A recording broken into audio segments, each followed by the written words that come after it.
Welcome to Lighten Up, the Art of Living Clutter-Free, the podcast where we tackle the literal and figurative clutter standing between you and your healthiest and happiest life. I'm Melanie, your host, coach, and guide on this journey to help you design a life that you love. Whether it's clearing out your kitchen cabinets, untangling your digital files, or letting go of the mental blocks that hold you back, we're here to make space for what truly matters. Let's lighten up together, starting now. Hello and welcome back to Lighten Up, the Art of Living Clutter-Free, the podcast where we talk about a whole lot of different kinds of clutter. I have a special guest with me today. I'm going to read her bio and then we're going to just dive in.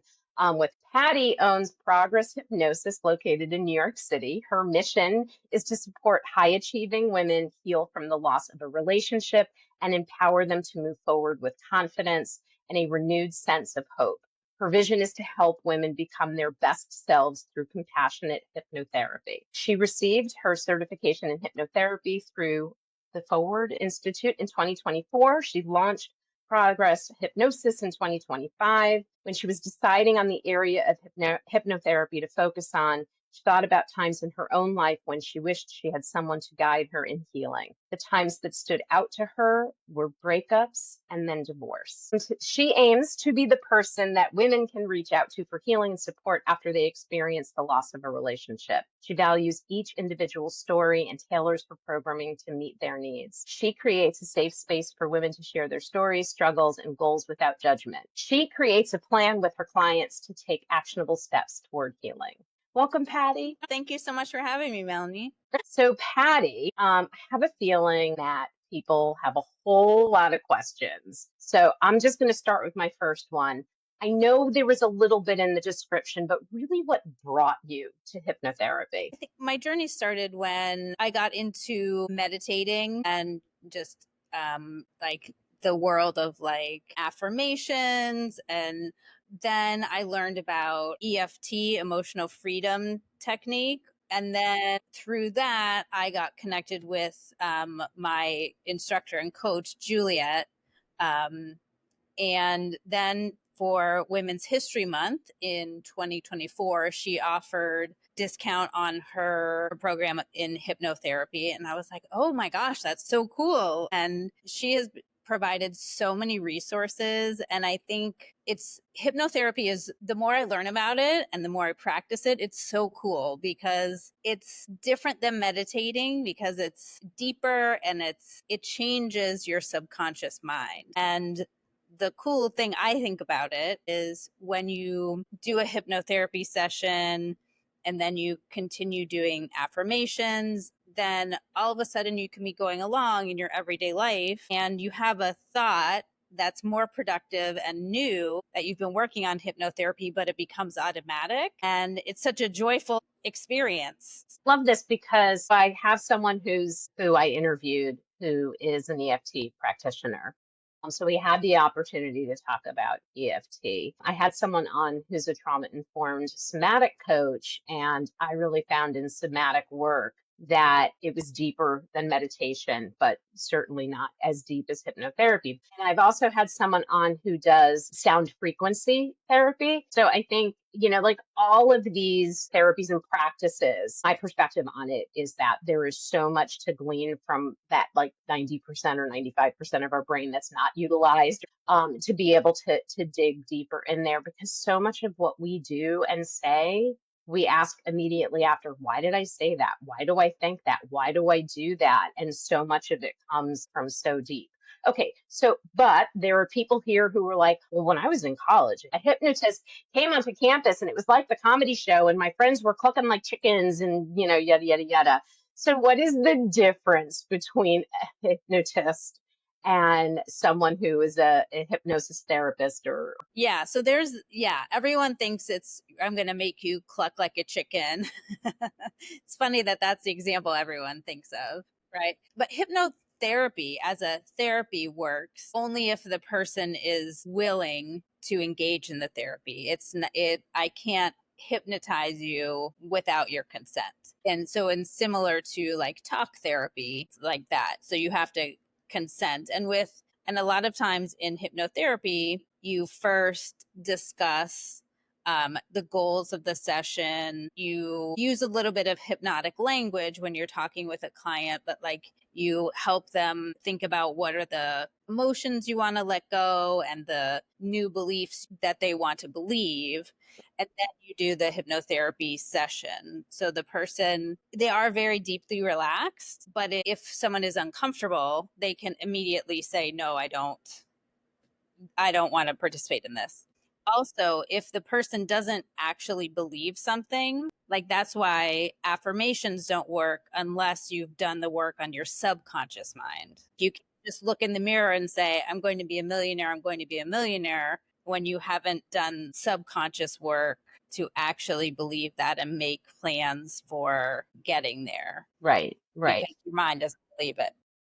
You said hypnotherapy language. What does that mean? So hypnotic language is like suggestive language. Like, aren't you feeling so relaxed right now? It suggests to you that you are relaxed. Gotcha. Right. So, like, for example, if you're going to, with a client, help them release an emotion, maybe there's a one method where you imagine that you're dialing this, you bring up this emotion to like a 10 and then you try to dial it down. At Mm, the beginning of the session, you would identify the emotion before they go under hypnotherapy. And then you would say something like, so today we're going to try to really dial down that emotion and really help it go from like a 10 all the way, we're going to dial it down to a 1.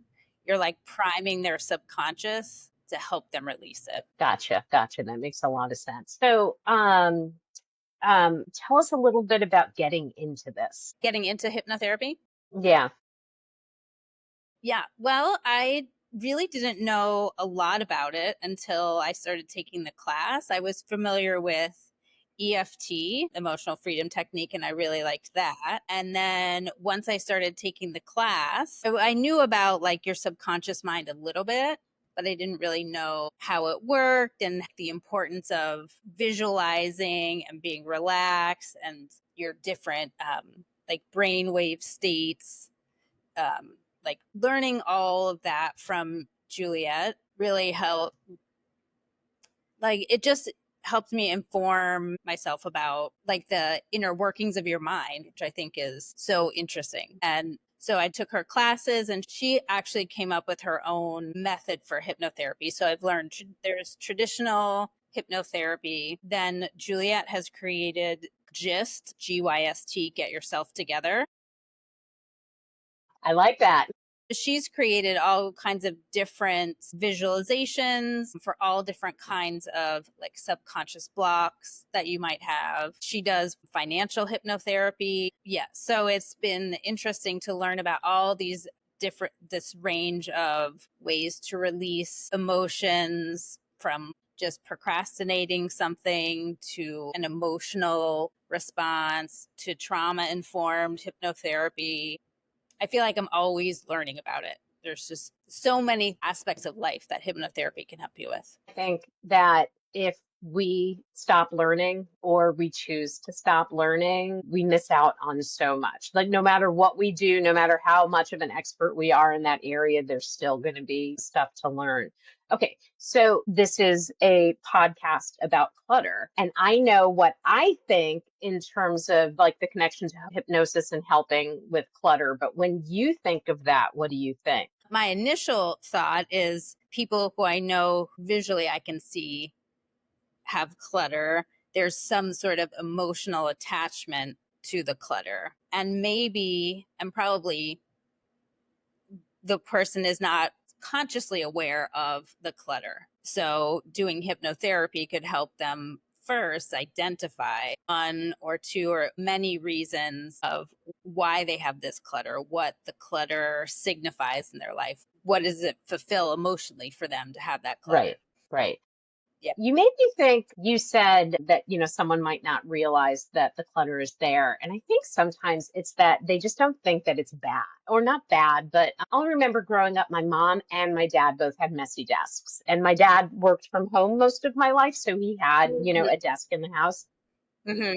And my mother had like a comic on her bulletin board. And it was like, a messy desk is the sign of genius or something like that.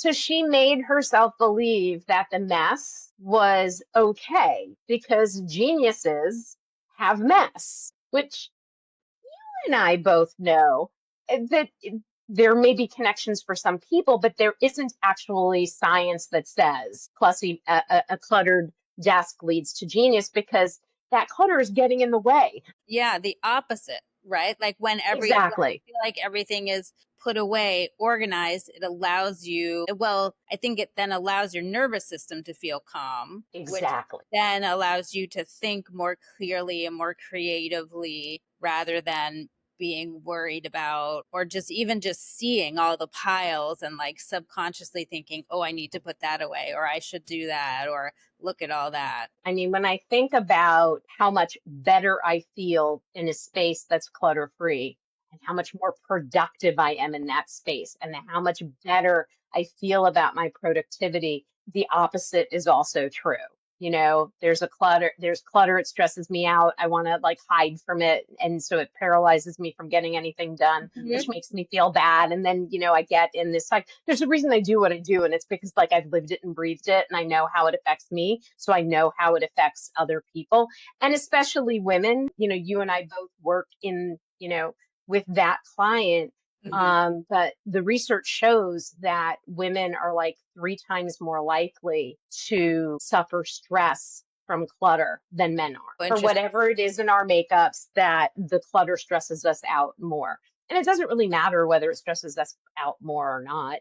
Some people are more capable of managing their space than others, and some people need a clearer space than others. People Mhm. tease all the time, but all the books, but all the pictures. I've removed what doesn't feel good. I've kept Mhm. what does. And that doesn't mean it's going to be the same thing tomorrow, next week, next month, or next year. It's being able to constantly have a conversation about whether or not your space is providing you with peace, and whether or not the things that are in it are giving you joy or amplifying your life in some way. So I love your connection on that. So, but I have another question for you, Mhm. because I know your first job, you're a teacher, right? Yes. Mhm. I, I think you said fourth grade. Am Yep, I that's remembering right. that right? Fourth grade, yeah. Okay, fourth graders. Do you wish sometimes you could practice hypnosis on them? I mean, I try to sometimes use hypnotic language, like we're all very calm right now, or we're using quiet voices, things like that.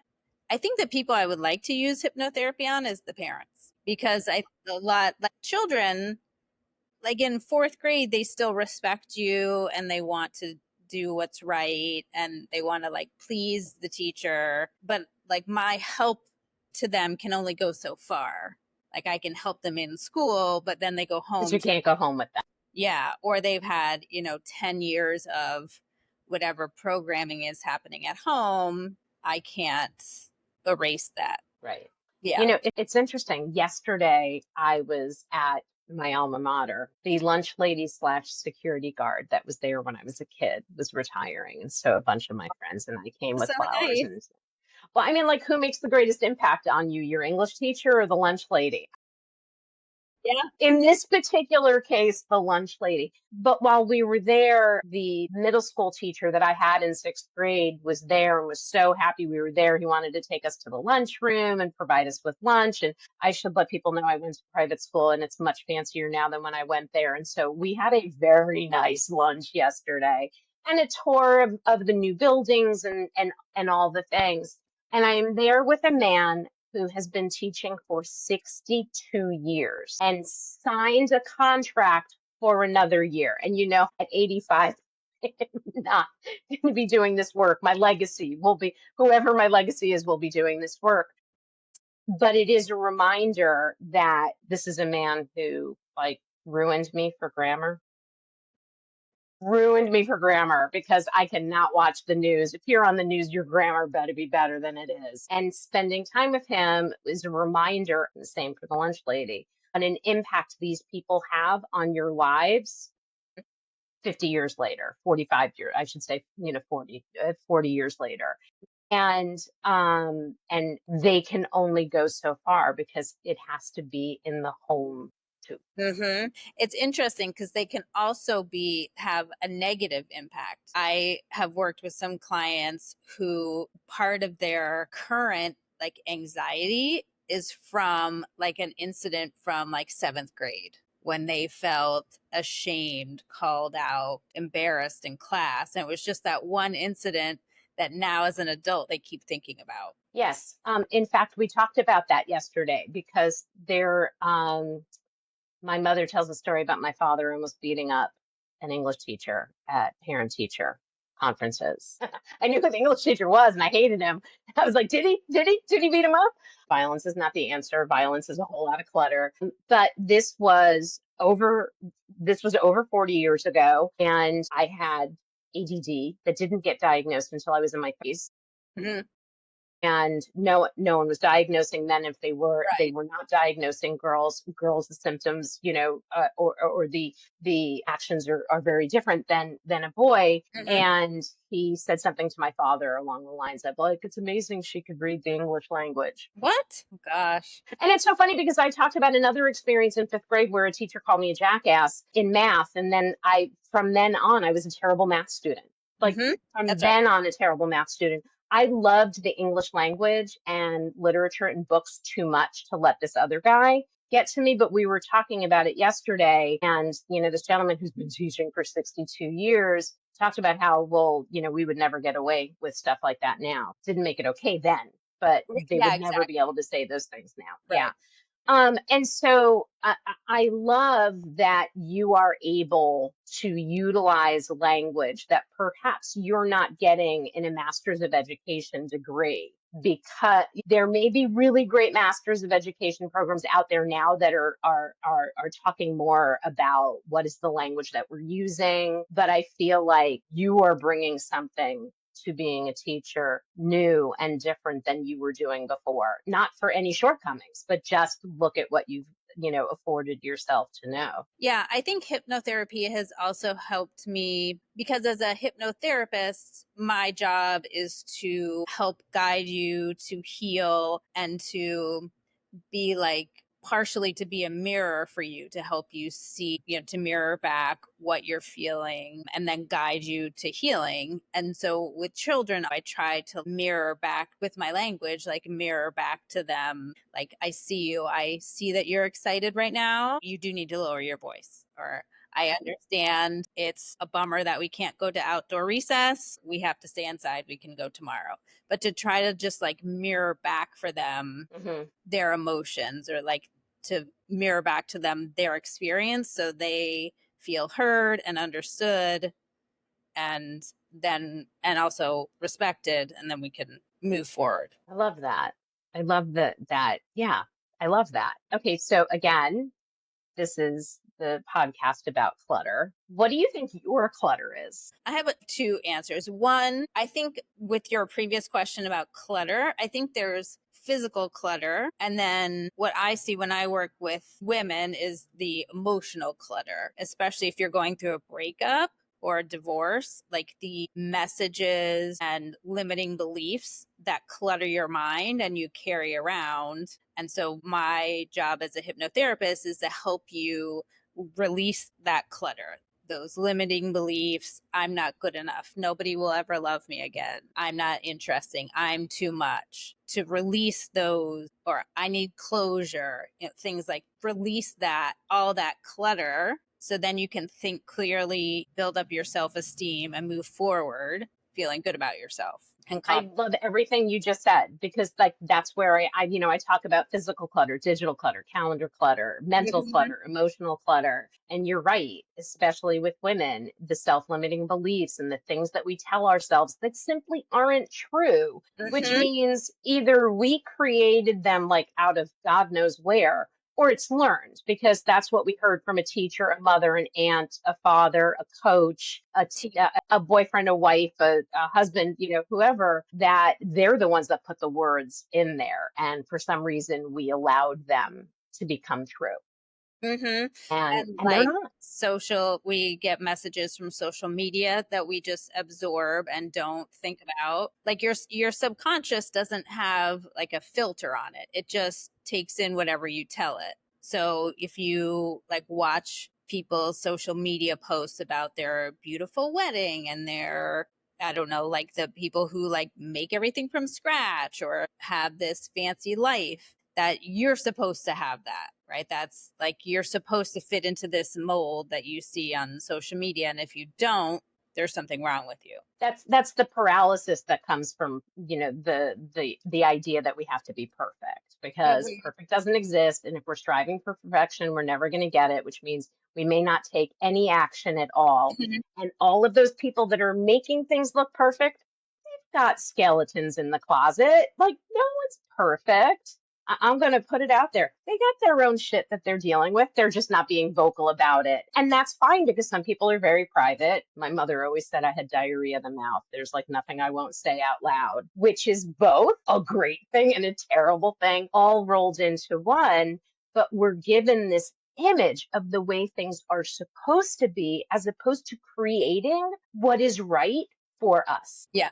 Okay, so does that mean your clutter, since you went to emotional first, does that mean that's what your clutter is, emotional? Say maybe two things. One, yeah, emotional clutter, I think would be my main one, like limiting beliefs about myself. Not like I have dealt with perfectionism like my entire life, like just having good grades, being the goody two shoes. I'm the oldest child of four, just kind of allowed me to just be quiet and in the corner and didn't cause any problems. And I just kind of wanted to be left alone. So, but I internalize all that perfectionism. I have to be perfect to then have everything be at peace. I think that would be the first one. And then the second one, I would think is I love to, I don't know if this is being a Gemini or what, but I like have all these different, oh, that sounds, I love to read and I like to do home projects and I like to exercise and I do hypnotherapy. And so I think I have a clutter of like too many projects I have started and then none of them are finished. I love it, because I feel the same way, and I'm a Pisces. But for me, it's like I'm feeling. And if I feel something, there's a connection, and I must, like, delve into it and figure out what those connections are and be at peace with. Where I'm like, oh, well, I have 30 minutes, 30-minute space. I can either rest, I can cook, I can do this, I can do this. And I have to like pick. And so, but everything seems interesting. So then I just finish nothing. Or not nothing, but like it feels a little frustrating because I'm like, oh, I need to do that. It's only going to take me an hour, but I don't have an hour, or I'm tired or whatever. So And this is the mental clutter that I talk about most with clients. And, so if we're going to talk about like physical clutter, anybody who's like, oh, on Saturday, I'm going to clean out the closet, chances are they're not going to succeed, because they have asked themselves to do a big project, as opposed to, I'll do the hanging clothing, or I'll do the shelved things, or I'll do the shoes, or I'll do the dresses, or I'll do everything that's the color green, like whatever it is, like choose a ridiculously simple goal. You will achieve it if you set a small goal, and you'll do it relatively quickly. It'll feel great. And all of a sudden you're more motivated and inspired to take on more goals and more confident in your ability to do them. But if you're going to do the whole closet, you're like, well, first I need to run. Okay, well, and then I need to dinner for tonight. Well, now I have to do the phone rang. And then all of a sudden it's 5 o'clock in the afternoon and you're like, oh, well, I can't possibly do it now. So I guess it's going to be next Saturday. And then, it snowballs, if you will. and then you start feeling bad about it, which makes it even worse. That is one way hypnotherapy can help. Also, like the emotional guilt or shame about, oh, I didn't do it. Now I feel bad. So now I'm going to keep procrastinating about doing whatever the task is. Guilt and shame will get us every time, right? Oh my God, it'll get us every time. That's amazing. You're talking about, limiting beliefs, which I talk about a lot. Can you talk about it relationally? But you said that this came to you, or the need for this came from bad relationships, divorce, etc. So what does it look relationally? Yeah. So I think so limiting beliefs, like in a lot of I think some women get into relationships because they think they need to be in one and they don't think about like what would make me happy. I think I'm going to be like I'm going to like fill some mold or check some box if I'm just in any relationship. Mm, And then also, like, if you don't have confidence in yourself, like, if you have all these beliefs about, like, I'm too much, I need to be like quiet, or like, I need to, my opinion's not valid. Oh, his opinion is correct. Like, making yourself small then leads you into a bad relationship. Or even if you're in a happy relationship and it ends, then it's interesting how once when you go through a breakup or divorce, I feel like a lot of your limiting beliefs kind of like come erupting to the surface. And instead of thinking, oh, we weren't a good match, or, looking at like, okay, I can move on from here and find someone more connected to me, you think to yourself, I wasn't interesting enough. I wasn't pretty enough. I wasn't, whatever it was that you weren't enough of, or you were right, too much of something. right, And right. somehow it's all your fault. And so hypnotherapy is, even though breakups are really hard, it's a great time to really like look under the hood and think about what are those beliefs that have like been kind of running the show for a while, and let's heal them and move on and get into a relationship where you value yourself and you find a partner that values you, or You not know, get into it, a relationship and be fine with not being in it, whatever works for you, you mean right? that's okay? Yeah. Well, there are all these assumptions, like by a certain age you should be educated, and by a certain age you should have a career, and a certain age you should be married, a certain age you should have children. Like children aren't for everybody, marriage isn't for everybody, careers look different for everybody. So all of these like assumptions about the way things should be. So I am the product of divorced parents, although they got divorced after I got married. Strung it out for a long time. And my husband's mother had been married twice. His father, before he passed, had been married three times. And we kind of made a very conscious decision in the beginning to just do everything completely the opposite of any of our parents. We were like, that's it. We're just going to do it the opposite. I leaned into my grandparents. My mother's parents were married 77 years when they died. And they uh, died 2 days, but my grandfather died the day after was their 77th wedding anniversary. And then the day after that, my grandmother died, the way it should be. And we always said we wanted to emulate them. They didn't have a perfect relationship. There was something like very like traditional, they got married in the early 40s, et cetera, et cetera. But they loved each other and they treated each other well and they respected each other and they liked each other. Like all of the things that I don't think was true about my parents and don't think was necessarily true with I think he just like his father had some mismatches and his mother had a mismatch on the first one. But what I hear what you're saying is that can both help for someone who's coming out of a relationship. It can help someone going into a relationship. It could help someone maintaining a relationship.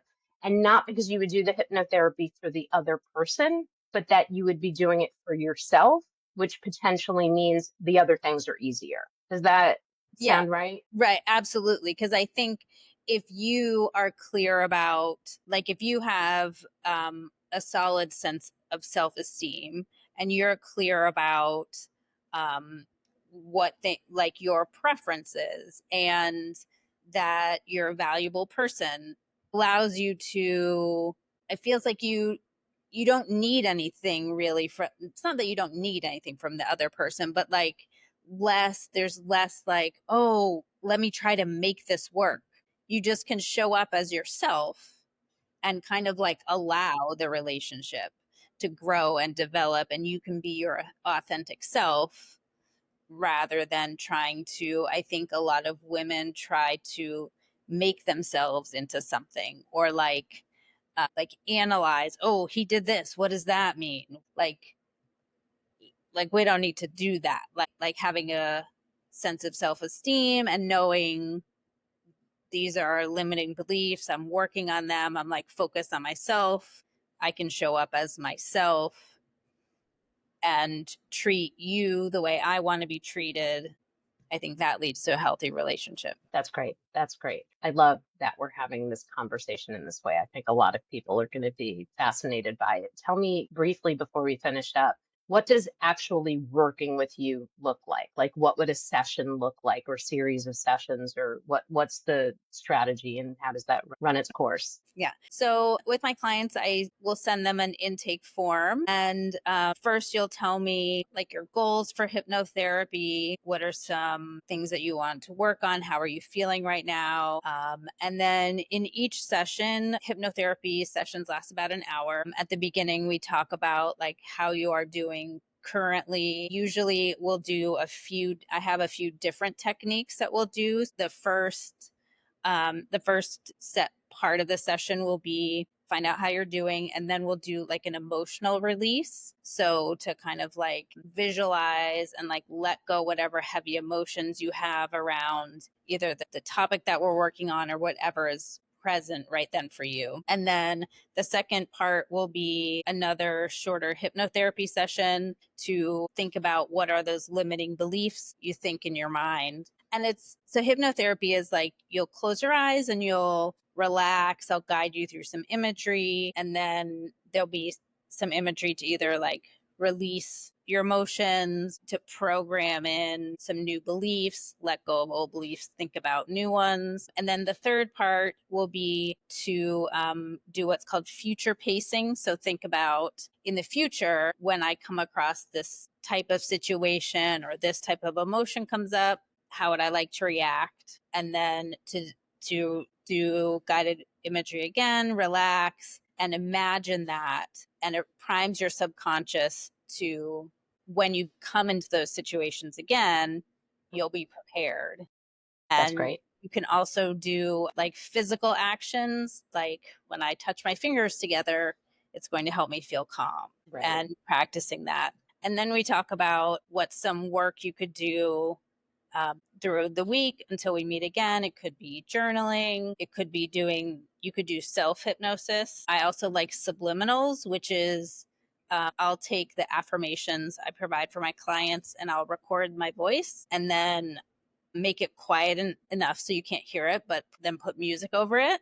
So then you Mm. can listen to the music Mhm. and the affirmations play, but your subconscious hears it. I love this. That I can imagine a lot of people would really, really enjoy that. So, any last things that you would want listeners to hear or know about what you do? I think that hypnotherapy is not like a parlor trick. It's highly effective. It doesn't take a long time. You can do it in short spurts of time, being consistent with the work throughout the week, but it's quick and effective and can be used for almost anything that you're struggling with. Addie, thank you so much for You're being here welcome. today. Thank you for having me on. Of course. Thank you for tuning into this episode of Lighten Up, the Art of Living Clutter Free. I hope you found a spark of inspiration to help declutter not just your space, but your mind and life as well. If you enjoyed this episode, please be sure to subscribe, leave a review, and share it with someone who could use a little lightness in their life. Remember, it's not about being perfect, it's about progress. Small steps lead to big changes, and I'm here to help you every step of the way. For more tips, resources, and ways to connect, check out my website, follow me on social media, and don't forget to check out the Design Your Healthy Life Strategy program to take your transformation even further. Until next time, keep letting go of what no longer serves you and making room for what truly lights you up.